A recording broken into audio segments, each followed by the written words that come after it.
Alamin natin, Arbot, mula kay Aris number 28. Raymond at Paas mula sa Senado. Raymond, please come in. Mayor, pinasinungalingan ni Senate President pro tempore at Chairman ng Senate Blue Ribbon Committee, Senator Panfilo Ping Lacson, ang ipinakakalat ni Senator Amy Marcos na wala ng tungkol sa flood control. Ayon kay Lacson, sinuspindi lang nila ng hanggang sa 2 linggo yung investigasyon para tapusin ang deliberasyon sa 2026 national budget. Sa panahon na ito, pag-aaralan ng komite ang mga dokumento at ganoon din yung mga testimonya na kanila nang nakalap kung maaari na silang maglabas ng partial committee report. Dahil sa susunod na pagdinig, dito iimbitahan sina dating House Speaker Martin Romualdez at dating ako Bicol Party List Representative Saldico na sinasabing nasa abroad. Pinayuhan ni Lacson si Senador Amy na dumalo sa mga hearing ng Senate Blue Ribbon Committee, makinig sa mga kaganapan sa Senate Session Hall upang hindi siya malilito at higit sa lahat ay magbasa siya sa mga chat group ng mga senador para siya ay updated. Baka hindi baka na-block yung number ni Senator Amy kaya hindi nalalaman. Ayan, kasama ba sa grupo? O kaya ba ang sabi niya kahapon ay siya ang nag-left the group. Nag-left the group na siya. Bakit? Kaya wala daw siyang ibang sisihin kundi sarili niya dahil bakit siya nag-left the group, sabi ng mga senador sa mayorya.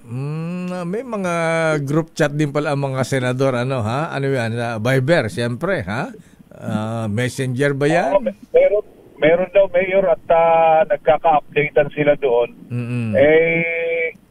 Inamin naman niya kahapon, Mayor, na nag-left the group na daw siya, si Senator Ivy. Bakit siya umalis? Paano siya ma-update sa mga nangyayari kung umalis siya dyan? Kaya nga sinagot siya doon sa sinasabi niya, di ba yung unang interview mo dyan, sinasabi niya na wala na daw hearing. Kami lang narinig na ang hearing. Sabi ay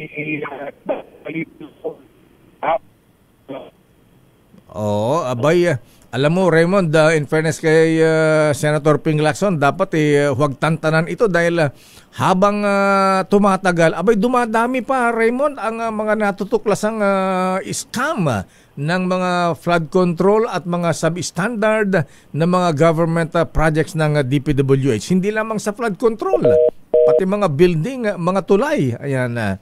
Bata naputol si Raymond, nilindol ba? Ayan, dapat nasimulan na yan. Abay, sabi nga ng Presidente Bonget, sabi niya, I opened the Pandora's box. Diba? Tuloy-tuloy na yun. Ngayon nabuksan na, abay, huwag tayong titigil. Ayan, sa mga nauna ng isinalang sa Blue Ribbon Committee. Abay, dapat tuloy-tuloy yan.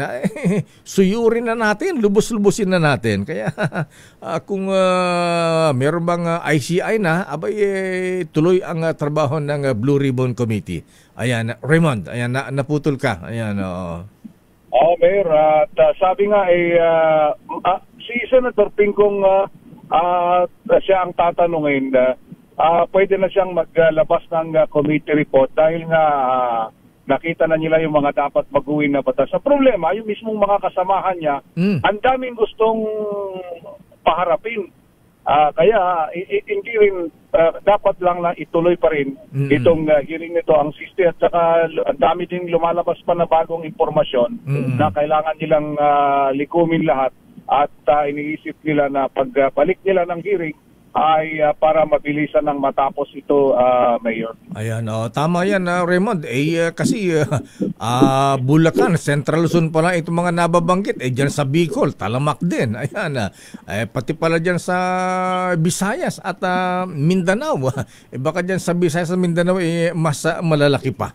Siguro dapat huwag tantanan yan ni Senator Ping Lacson, Raymond. Tuloy yan, Mayor. Yun ang kanyang pangako at tuloy daw yan itong pagdinig sa kontrobersyal na usapin nga yan sa flood control, Mayor. Kailan nga next hearing? Wala pa. Tapusin daw nila hanggang next week yung budget, Mayor. Then mag-usap-usap yung committee kung kailan nila itatakda. Ba't nga pa rin di sumasama si Senator Amy sa hearing? Di ba member ng Blue Ribbon Committee siya? Alam ko miyembro siya, kasi sila yung member ng committee as rep mula sa minorya. Di natin alam, Mayor, baka may sarili siyang dahilan. Ayan. Sabi niya may mga flood control project din sa amin sa Ilocos eh. Yun lang. Totoo naman, nasa record yun, Mayor. May mga flood control dyan mismo sa City of Lawan na ang mga contractor ay yung mga Diskaya.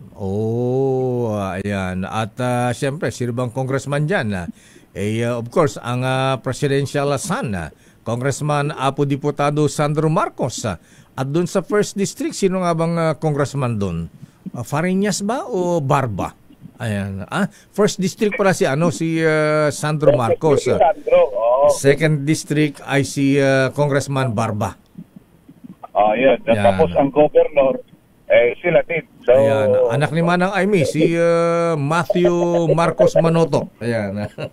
Ayun na nga, yun yung pinag-uusapan, Mayor. Kaya nasa listahan, nilabas na listahan nandun yung Lawag at iba pang part ng Ilocos Norte na nagkaroon din ng mga flood control projects. Ayan. Okay nga, Rod. Maraming salamat, Raymond. Ito si RH20, Raymond at Paz para sa DZRH, una sa Pilipinas, una sa Pilipino.